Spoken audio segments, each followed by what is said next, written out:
Aggersborg is Denmark's largest ring fortress, with a diameter of about 240 meters. It could accommodate around 48 longhouses and perhaps more than 1,000 people.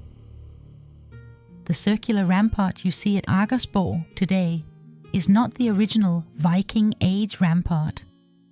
It is an archaeological marker showing its location and approximate shape.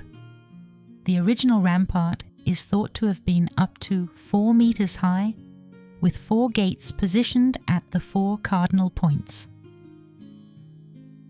This is one of the many places on my list to visit in Denmark, but I haven't had the time yet.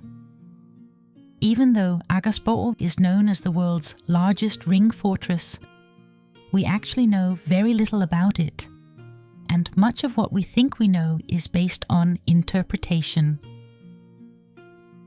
It is believed that the site was only used for around 5 to 20 years after it was built, before it was abandoned, probably from around 980 until about the year 1000.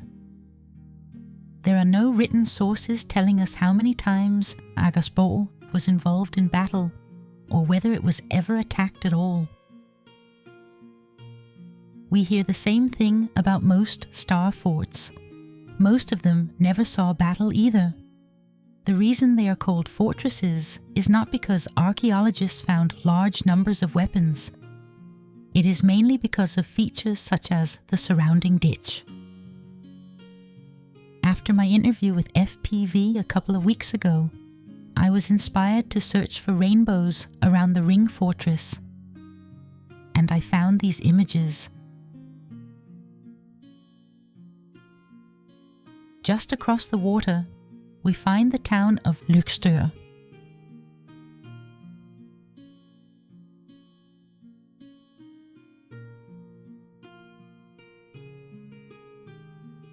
Next to the Limfjords Museum, we can match up this photograph. In the center, you can see the small boathouse. Measuring the distance in Google Maps, we find that it is approximately 3 kilometers, or about 1.9 miles, from the boathouse to the ring fortress. Also notice that the outer rainbow begins well out over the water. The next photograph was taken nearby. I managed to locate the house in Google Maps. The rainbow appears to be in the same position as the one we just saw. It also faces the ring fortress. In this picture we can see the bridge to our left, along with the cluster of wind turbines. If we move to this side of the bridge and zoom in, we can clearly see the turbines. It seems like there are 2 overlapping rainbows in the area. Just to the left of the bridge is where the ring fortress is located. Since the original photograph didn't show the full rainbow, I tried to continue it from the visible part. So what you're seeing here isn't real. It's just my approximation of where I think the rainbow would touch down.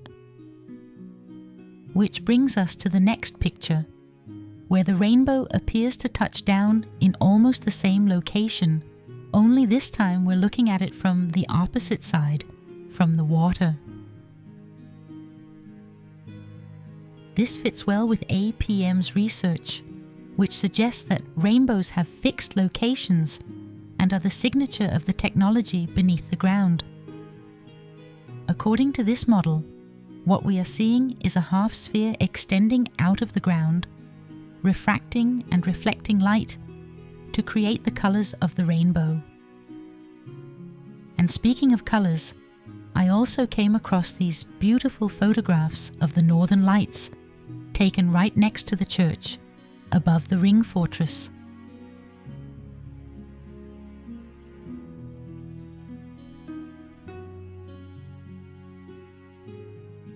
But let's get back to some of the historical details.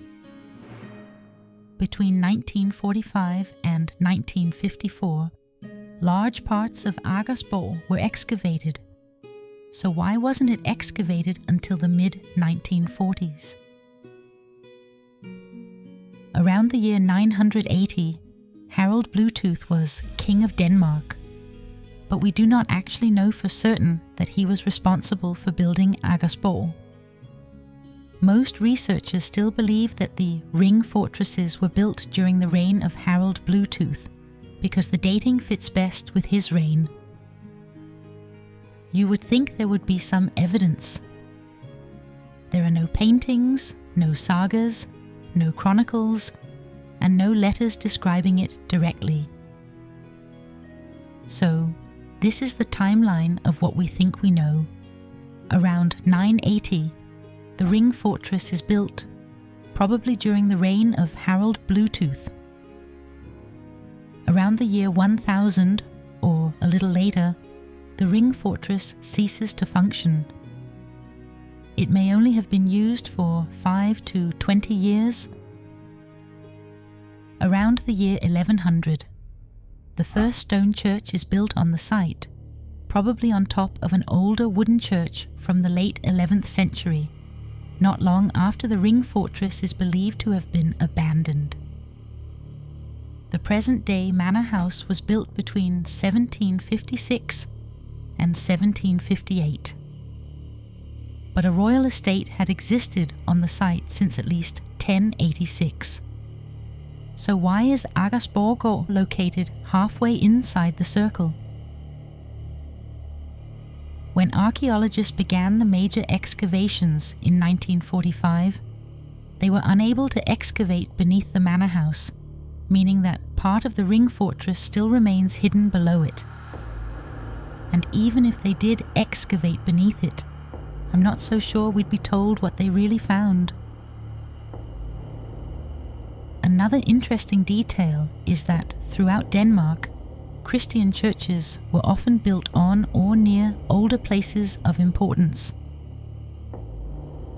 So, in the end, we are left with more questions than answers. Have we misunderstood places like Aggersborg all along? Could it have been part of something much bigger? Perhaps even an ancient technology like the one we recently discussed with FPV?